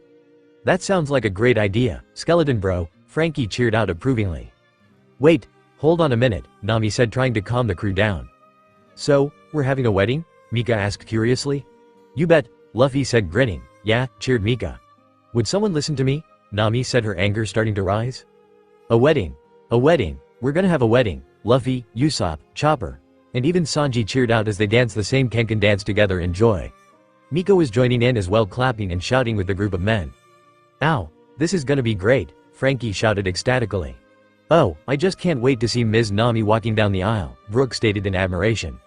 Hey, Nami shouted loud enough to get everyone's attention. I haven't decided if we're even going to have a wedding yet. This outburst surprised the crew. Luffy asked bluntly, wait, so, you don't want to get married? No, yes, oh, forget it, Nami shouted as she left the kitchen angry. What's got her so riled up? Usopp asked confused. I don't know, Luffy said just as confused. Robin stood up from her chair. I'll go talk to her, she said as she walked outside, but before leaving completely, she quickly said, by the way, Luffy, you should probably take care of Mika. Huh? Luffy said before looking over at his daughter. He gasped when he saw Mika tearing up and sniffling her nose. Luffy gulped. Oh no, he said worriedly. Crap, shouted the rest of the crew as stood up looking worried and hesitant. Robin smiled as she closed the door to the kitchen. She only took a few steps away before a loud wail pierced through the room. She could hear the agony of her crew just slightly underneath the wail. She ignored it for the most part in favor of the orange-haired navigator heading back to the kitchen. She met Nami right at the bottom of the stairs. What's wrong, Robin? Nami asked, extremely worried. What's wrong with Mika? Mika will be fine, Robin stated surely. She then gestured towards the seats around the main mast. She told Nami, let's have a talk. Nami looked up at the dining room cabin in distress. But Mika, she said before trying to get past Robin hurriedly. However, Robin quickly stopped her. Now, Robin said more sternly. Nami was surprised by the sudden stern tone she received from her big sister figure. Though she felt that she needed to go and comfort Mika, Nami relented and took a seat. Fine, Nami said, frowning in defeat. Good, Robin said as she soon joined next to Nami. Now then, could you please explain what happened earlier? Nami sighed. I'm sorry, I really do want to marry Luffy, she told the older woman. It's just. Yes, Robin said, intrigued. It's just, in the back of my mind, this wasn't how I saw myself getting married, Nami said admittedly.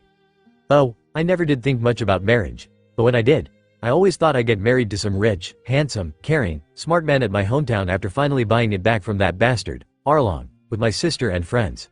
Then, I could spend the rest of my days in luxury maintaining a Mikan Grove. Luffy is smart, Robin asked curiously. In his own way, Nami stated clearly. Doesn't mean that he's any less of an idiot when he does something reckless. I see, Robin said, covering a chuckle with her hand. She then continued talking about Nami's issue. She asked curiously, and what do you think now? I guess that I don't have my sister, Genzo, and everyone in Kokoyashi here to see me get married, Nami said with a frown. Is that all? Robin said, nearly laughing. I know, it sounds silly, Nami stated, embarrassed. Just a little, Robin said, agreeing with Nami. But what woman doesn't at one point imagine their perfect spouse and wedding? Have you? Nami asked curious. But what matters, Robin said, completely ignoring Nami's question while still smiling, is what's important now. Maybe this won't be the wedding of your dreams, but it can be a great wedding in reality. Yeah, Nami said, smiling as she thought of the potential wedding to be. Robin placed her hand on Nami's shoulder, giving some comfort. She then spoke, you have friends and family here. Let's not waste this opportunity. Yeah, you're right, Nami said, smiling. Now then, Robin said as she stood up from her seat. I believe you need to apologize to someone. Luffy? Nami asked confused. No, suddenly, the two walk open. Mika, they heard Luffy call out in distress. Nami and Robin looked up to see Mika running towards the stairs and then down them. When she reached the bottom, the women saw the girl completely in tears. Mama, Mika cried out sadly. Mika, Nami said, surprised before she rushed over to comfort her daughter. Oh, sweetie. Why are you crying? Please don't cry. What's wrong? Mika spoke through tears and hiccups. You and Daddy aren't getting married. What? Nami said, frowning in confusion. You and Daddy don't love each other anymore. Mika cried out before a fresh wave of tears flowed out, followed by a wail. No, Nami said quickly as she pulled Mika into a hug. She let Mika cry into her shirt and stroked her hair. She comforted the little girl. No, of course, I still love Daddy very much. And I'm sure that Daddy still loves Mama. Mika looked up at her mother. She was still crying, but she had calmed down a little. But, you said you didn't want a wedding, she said, speaking more clearly. That was just Mama being nervous. Nami stated, smiling though embarrassed. Everything was happening so fast that Mama wasn't thinking straight. Mika sniffled as she finally stopped crying. She then wiped away the remaining tears. Nami smiled. So, can you forgive Mama for making you cry? She asked, sounding optimistic. Are you going to marry Daddy? Mika asked. Yeah, are you? Nami looked up at the upper deck. Luffy, along with the rest of the crew, were watching on, looking curious and eager. Especially Luffy. Nami rolled her eyes, but she was smiling happily. Yes. Let's have a wedding, she stated determinedly. Yeah, Luffy and Mika cheered excitedly. About time, Zoro stayed, grinning proudly. Yahoo, this is gonna be great, Usopp cheered in excitement. I've never been to a wedding before, Chopper said, brimming with excitement. Ow, this is gonna be super, Frankie cheered out before posing his traditional pose. How are you holding up, Mr. Sanji? Brook asked, concerned if the chef was disliking this wondrous occasion. He was surprised to find Sanji leaning back against the cabin, smiling fondly. I'll be fine, Sanji stated coolly. This is for Luffy, Nami and Mika. That's what's important. Alright, everyone, Luffy shouted as he stood on the railing. Let's get ready for a wedding. Nami let go of Mika, allowing the girl to scream out in joy. Yeah. What do we need to do for a wedding? Chopper asked, curious. We need some decorations, Usopp stated eagerly. We'll need some food for the reception, Sanji stated. Zoro needs to learn his lines, Robin stated amusedly. What? Zoro said, confused. Ah, suits, Brook said energetically. We should all find suits and dresses. Good idea, Brook. Nami said in agreement. Tomorrow, we should all get suits and dresses for the wedding. Can't we just wear our regular clothes? Frankie asked. Not for my wedding, you're not, Nami stated sternly. Frankie's sweat dropped with nervousness. Alright, he said. Hey, Frankie, Usopp shouted, we should build an altar. An altar? Chopper asked. It's where Zoro will marry Nami to Luffy. It's something festive, Usopp stated. Good idea, Lone Nose Bro, Frankie shouted eagerly. It'll be the most super altar ever for the best wedding ever. Alright, everyone, Nami stated to crew cheerfully. Thank you all for doing this. Tomorrow, we'll get all the things for the wedding. Yosh, cheered the entire crew. Mika let out a giggle, being incredibly excited for tomorrow's event. The next day, the Straw Hats divided up the tasks. Sanji took Chopper to get all the food to be served at the reception. Usopp took Zoro to get the decorations. Brook sought out nice clothing for the men to wear with Luffy. Frankie stayed behind on the Sunny and constructed the altar. Nami, Robin, and Mika went out to pick dresses. Being a rather small town, there was only one store that sold wedding dresses and the like. Mika wasn't exactly thrilled about this kind of shopping. Mama, I don't want to wear a dress, Mika stated madly. Oh, come on, Nami said encouragingly. She was holding a small, frilly, white dress towards Mika, trying to make her try on the dress. Yet as stubborn Mika was being, Nami could be even more so. She spoke in calm voice. This is for Mama, remember? And Mama would love to see her little flower girl in a lovely dress. No, Mika stated sourly. And also, I don't want to be a flower girl.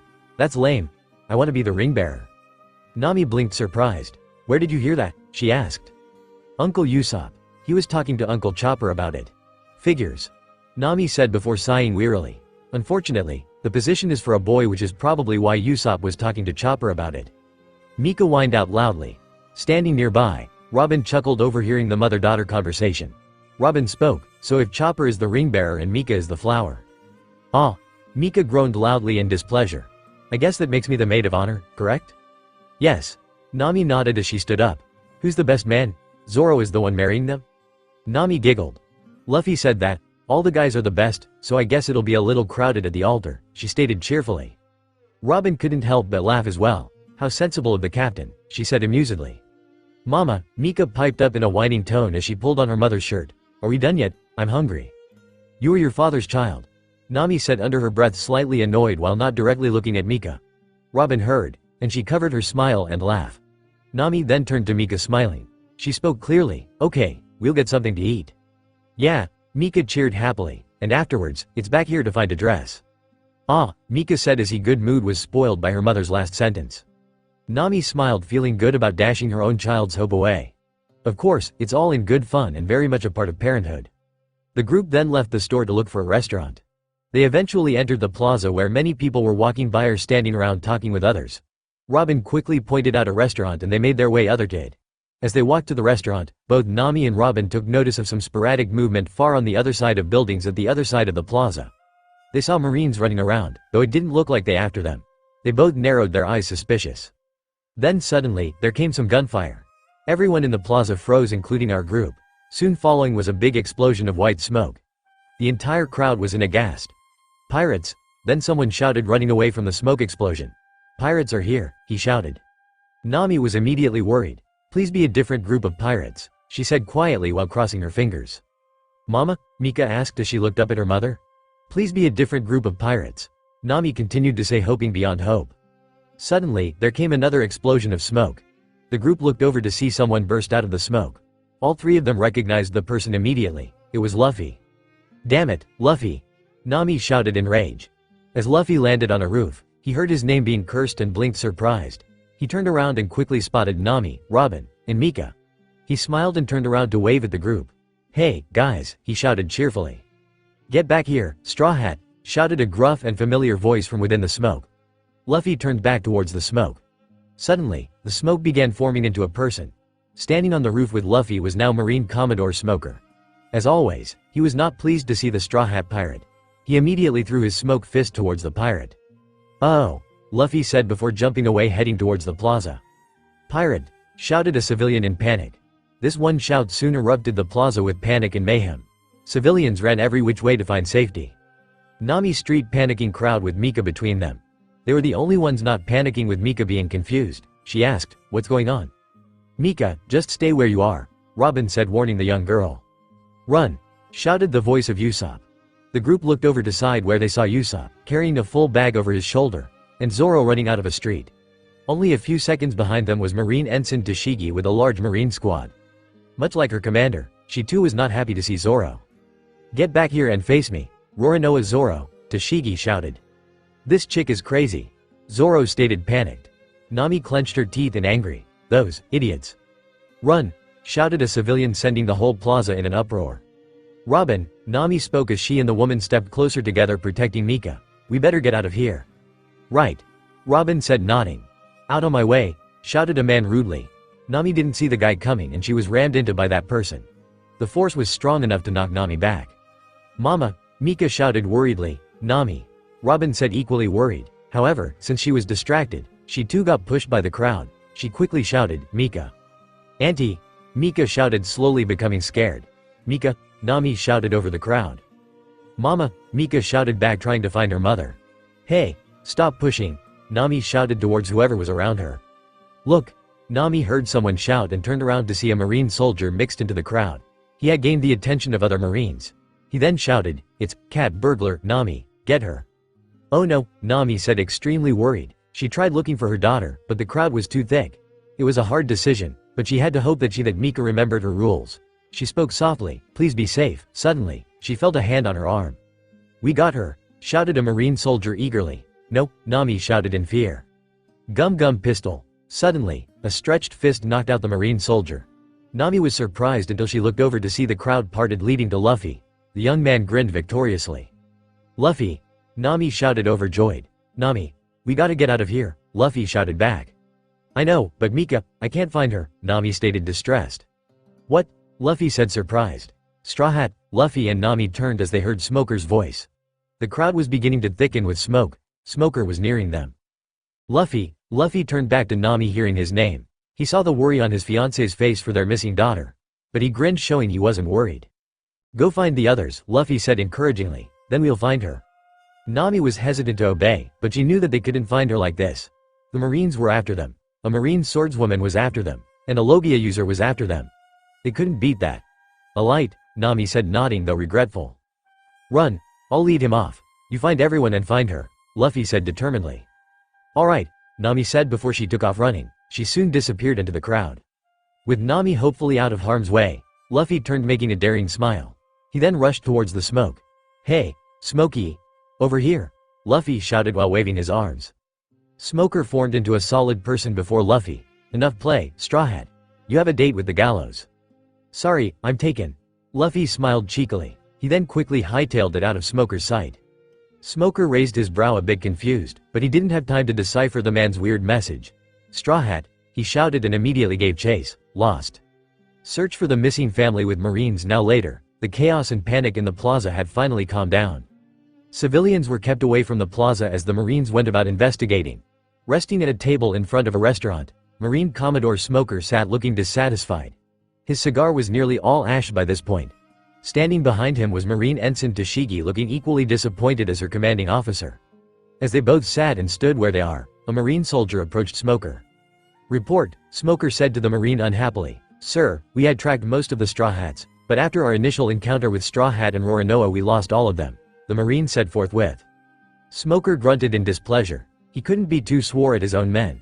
He too lost Straw Hat Luffy soon after. His right hand Tashigi also lost sight of her target. He gave out his order calmly, continue the search. They're sure to be on this island somewhere. Yes, sir, the Marine said saluting to his commander before taking off. I'm going to join them, Tashigi said frowning as she walked off. Smoker didn't argue with his protege and let her go. As she walked around, she still felt disappointed in herself. However, she clutched her fist determinedly with renewed purpose. She spoke to herself, I'll definitely find Roronoa Zoro. And I'll take the Wado Ichimoji from you. Mama, Tashigi froze. She immediately noticed that the voice was that of a child. A girl, no less. Her regained purpose was suddenly swept to the back of her mind as she turned around. As she looked around, she saw that many of her fellow Marines were resting or busy investigating. None of them seemed to have noticed that shout. Mama, Tashigi heard the voice again. While she knew she had her duty to find the pirates, a citizen was in need. Immediately, she took off to find the girl. Mika was really confused. After being separated from her mother and aunt, she had been pushed around by a bunch of rude adults until she finally got out of that mess. She stayed there until the crowd had pretty much disappeared. She paid no mind to the Marines. The obvious effect of growing up on a secret Marine training base. Of course, for whatever reason, the Marines weren't paying much attention to her either. So, now she was out looking for her mother. Mama, little girl. Mika turned around when she heard someone speak to her. Right behind her was Ensign Tashigi giving her a friendly smile. The young woman spoke again. Are you in need of assistance? Ah, stranger, shouted Mika as she jumped back and away from Tashigi. Tashigi was surprised by the girl's reaction and became flustered by it. Wait, I'm not a stranger. Well, I am, but I'm a Marine. We help people. You're still strange, Mika retorted back. I'm not strange, Tashigi said lowly and quietly, feeling a bit insulted by the girl.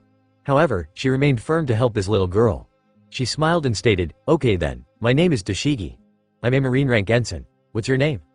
Mika. The girl stated suspicious. See, now we know each other. Which makes me not a stranger, Tashigi said smiling. Yeah, Mika said cheerfully. Tashigi saw that the young girl not trusted her. She then asked again, okay, Mika, do you need help? Mika told the Marine woman, yeah, I can't find Mama. Did you lose her in when everyone was in a panic? Tashigi asked curious. Yeah, oh, you poor thing. Tashigi said sadly. Would you like me to help you find her? No, Mika replied with no interest. Tashigi faltered as she was caught off guard by the child's reply. She quickly asked, why not? Because. Mika replied innocently. That's not really an answer. Tashigi thought with a sweat drop. She then asked, little girl, are you sure that your parent will come get you here? Mika actually thought for a moment. After a few seconds, Mika frowned before replying, no. Then, maybe I can help you, Tashigi asked, appearing sensible. Okay, Mika said with a smile. Tashigi. The young woman muffled a squeak when she heard her name called. She turned around to find Smoker behind her. He looked to be impatient. He asked concerned, what are you doing? Sir, Tashigi shouted, giving him a salute. I found this little girl. She lost her mother during the panic. I would like to help her search. Denied, Smoker said harshly. What? Tashigi said in shock. Drop her off with the local authorities. We have criminals to find. But sir, no buts. Smoker said harshly again. We can't waste resources finding a little girl's missing parent. You smell. Tashigi and Smoker looked down when they heard Mika suddenly blurt out. Mister, you smell like smoke. Tashigi gasped at the girl's boldness. Smoker now had his attention completely on the girl. He stepped forward just a little and then crouched down. They both stared eye to eye at each other. Smoker then finally spoke. Yes. I do. It's because I have a bad habit of smoking. Make sure you don't smoke when you grow up. Mika smiled. That's what Mama and Uncle say. Though, I still see Uncle smoke whenever he thinks I'm not around. Bad habits are hard to kill. Smoker stated. If Big Sis Toshigi can't help me, then can you help me, Uncle Smokey? Mika said with sweet smile. Unfortunately, Uncle Smokey can't. Smoker said gruffly despite using his new pet name from the girl. He needs to search for some bad people. But I really miss my mommy. Mika stated as she began to tear up and sniffle. Please help me find her. Instantly, Toshigi was caught in the girl's emotional snare. She would have immediately gone to the girl and embrace and a hug to comfort her. However, her commander was made of thicker skin. He didn't react much from his usual stern expression. Sirs. A marine soldier spoke up standing behind his commanders. Once he had gained their attention he spoke again. I have another report. We still haven't found any of the Straw Hats, and we've lost their trail as well. What would you like us to do? Start by spreading out your search. Check the forests, Smoker stated. Yes, sir, the marine said before saluting and leaving to relay orders. Toshigi looked at the marine commodore oddly. She immediately asked, Sir, aren't you going to lead the search? If they find anything, they'll respond. Sir, Toshigi asked confused. Hey, little girl. Smoker said speaking to Mika. Do you remember where your mother was last? Mika nodded saying, yeah. Then let's start there, Smoker stated. Toshigi gasped in surprise. She asked, you're actually going to help, sir? We can't ignore a polite little girl who misses her mother, Smoker stated gruffly. Toshigi smiled and saluted saying, yes, sir. You're just a big softy, Uncle Smokey, Mika commented teasingly. Smoker growled and refused to reply to her comment. Let's just find your parents, he stated as he led the group in their search. Mika giggled excitedly as she walked with Toshigi. The young woman smiled down at the little keeping a careful eye on her. None of them realized that they were being watched. On a water barrel, a female eye was watching the group. Once the group was gone, the eye disappeared in a whiff of flower petals. A few minutes earlier, let's see what happened to the Straw Hat crew. From the plaza, the crew was spread out in all directions. It also didn't help that Luffy and Zoro were being chased by two determined marine officers. Luckily, everyone was able to escape. They all meet up back at the Thousand Sunny, probably the safest spot while a whole marine squad was on the island. Most of them were out of breath from all the running, especially when many of them had stuff to carry. I'm glad we lost them, Usopp said exhaustedly. These old bones of mine, Brook spoke sounding old. They're not as spry as they once were. Yo, ho, ho, ho. Frankie walked over to the edge of the Sunny. He spotted his crewmates laying around all tired. He lifted his sunglasses up and looked at the crew confused. Up into you guys? We ran into the Marines, Sanji stated before lighting a cigarette and smoking it for relief. Did everyone make it back? Zoro asked as he sat on the ground resting. No, Nami said as she looked down at the ground in disappointment. She then looked up at the crew nearly about to cry. Nami, Robin said trying to comfort the younger woman. Hey, where's little sis? Frankie asked confused. I lost Mika during the panic. Nami continued to say tearfully. Luffy quickly rushed over to his fiancée and wrapped her in a hug. He immediately said, don't worry, Nami. Mika's smart and brave. I'm sure she'll be okay until we find her. What about the Marines? Chopper stated worriedly. There's no way we could go into town again and not be seen again. There's also the fact that if they see Mika with us, shit will hit the fan, Sanji added grimly. Oh Oda. Nami stated loudly and frantically. What have I done? What kind of mother loses her child? I'm horrible. And just because I wanted a nice dress for my wedding. Easy, Nami. Usopp said calmly. This isn't your fault, it could have happened to anyone. There's no point in crying about it. What's done is done. Zoro stated indignantly. He was then suddenly kicked at the head. Shut up, you shitty swordsman. Nami doesn't need this kind of shit, Sanji stated angrily. Not to disregard the moment, but, Brook said politely. We need to come up with a plan to retrieve Mika-chan. Brook's right. Luffy said determinedly. Everything else can wait, we need to find Mika. I found her. Everyone looked over at Robin. The young woman had her arms crossed and her eyes closed. A good indication that she was using her Hana powers. Great, Usopp shouted happily. Where is she? She's back at the plaza, and she found some help, Robin said though frowning. Who's helping her? Chopper asked curiously. Marine Commodore Smoker and his female assistant. What? Shouted the whole crew in shock. Oh no, how are we gonna get Mika back from those two? There's no way we can handle that smoke guy, Usopp said despairingly. Sanji took a smoke before speaking. Not only that, it'll inform the Marines of Mika's affiliation with pirates. She'll be branded a pirate for life. No way can we do that to Mika. So how are we going to get Mika back? Chopper asked. Zoro immediately spoke up. We need a two-front plan of attack. One group needs to distract the Marines while the other goes to retrieve Mika covertly. Right. Usopp said nodding in agreement. Obviously, the more noticeable members should be the distraction. What? Shouted most of the noticeable members of the Straw Hats. They were Luffy, Chopper, Frankie, and Brook. Zoro didn't seem to mind. They all then spoke in unison, "We wanted to rescue Mika." "You all can't come to get Mika," Usopp shouted back the group. Nami sighed at her crewmates and fiancé's childish notion. She quickly spoke frustrated, "Look, you guys do whatever. I'm going to get changed and then get Mika back." She then began walking back onto the sunny. "Wait, Nami, I want to get Mika back too," Luffy shouted as he hurriedly followed Nami on board. "Luffy," Usopp shouted distressed. Robin chuckled. "There's no point in stopping him. He does have every right to go. I'm sure Ms. Nami will be able to keep Mr. Luffy from doing anything too reckless," Brook stated lightheartedly. "Then while you guys distract the Marines," Sanji stated, pointing to the noticeable group. He then gestured to himself, Usopp, and Robin, saying, "We'll search for Mika, got it?" "Alright," shouted everyone optimistically. "Do it again, do it again," Mika shouted excitedly. "No, sir, don't," Tashigi said worriedly. Smoker didn't listen to his partner. He picked Mika up. Then, with his smoke powers, Smoker flew the girl up from his arms. They yelled out in joy before stopping. Still giggling, Mika looked around. Though, all she could see were buildings and forest. She barely saw any people, much less her parents or family. But she did enjoy the sensation of flying in the air. Eventually, she began to descend. She soon landed and Smoker's arm returned to being normal. "That was fun," Mika shouted energetically. Tashigi leaned her forehead against a light pole, nearly exhausted from worry. "Please stop doing that, sir." Smoker ignored the comment from his underling. He instead asked Mika, "Did you happen to see your parents?" "Nope, or any of my other family either," Mika said cheerfully. "We've been here for a while now," Tashigi commented as she began looking around. They were in front of the dress shop that Mika, Nami, and Robin had visited earlier. They had already visited the restaurant, and decided to move on. Mika had brought them to this clothing shop. It was curious that it was a wedding shop. "Mika, why did your mother come here again?" Tashigi asked, curious. "She wanted to buy a dress to get married in," Mika said excitedly. "Ah," Tashigi said warmly, "it must be wonderful to get married." "Enough daydreaming," Smoker stated gruffly to Tashigi. Ignoring the woman's frown in anger, Smoker then spoke to Mika.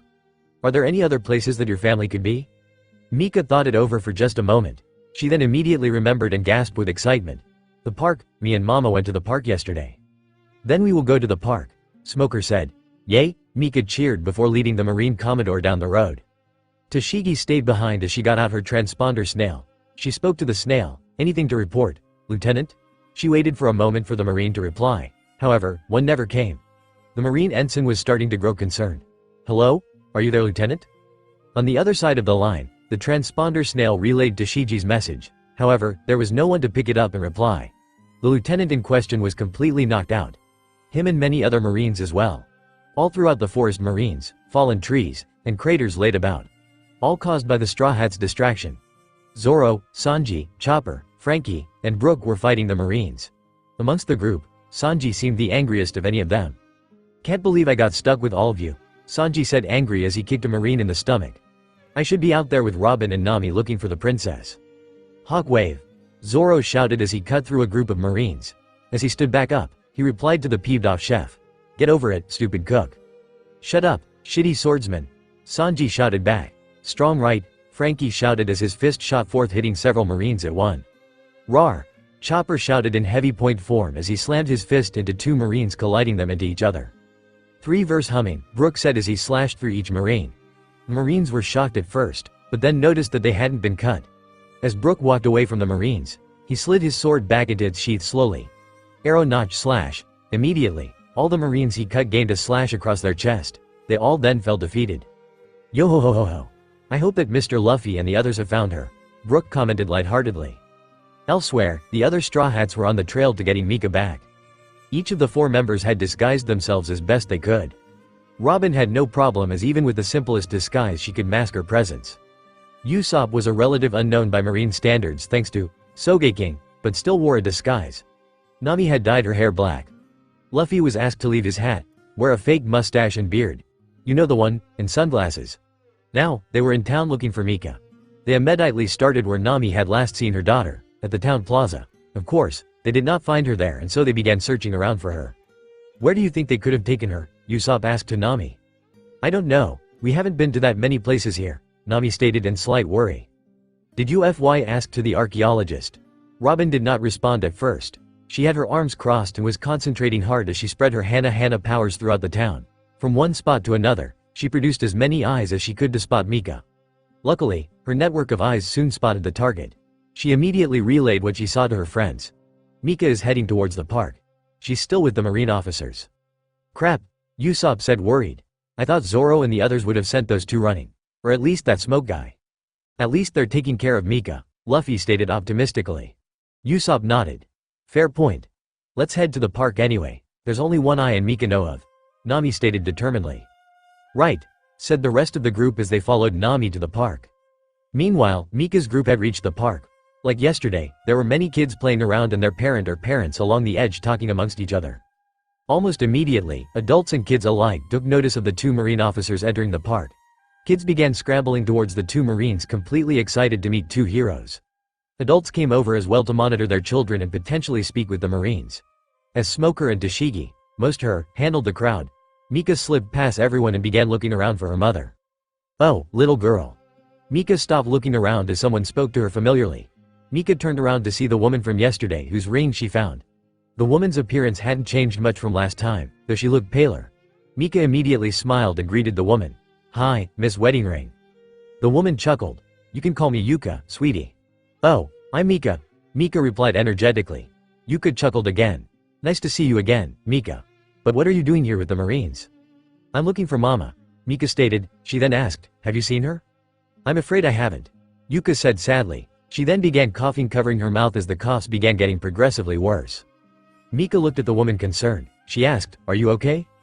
Get away from her. Suddenly, a young boy with short, chocolate brown hair rushed in between Mika and Yuka. He had his arms spread out as if trying to protect the woman. Mika was quite surprised and stepped back.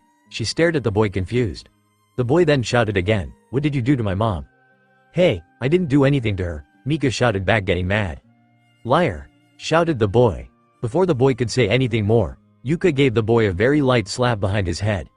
The woman's coughing began calming down as she weakly scolded to the boy. Akio, that is not how we speak to others. The boy, Akio, rubbed the back of his head as he looked up at the woman pleadingly. He said, but mom. Apologies to her, Yuka said sternly. Akio frowned and crossed his arms stubbornly. He refused to look Mika in the eye as he spoke low, sorry. So she can hear you, sorry, Akio repeated louder. Yuka smiled. She then returned her attention back to Mika. I apologize for my son's behavior, he means well. That's okay, Mika said cheerfully. She then looked at Akio and gave him a teasing smile while she spoke. He's just a little boy. Hey, I'm taller than you, Akio responded back mad. Mika immediately responded by sticking her tongue out and humming slightly, surprised.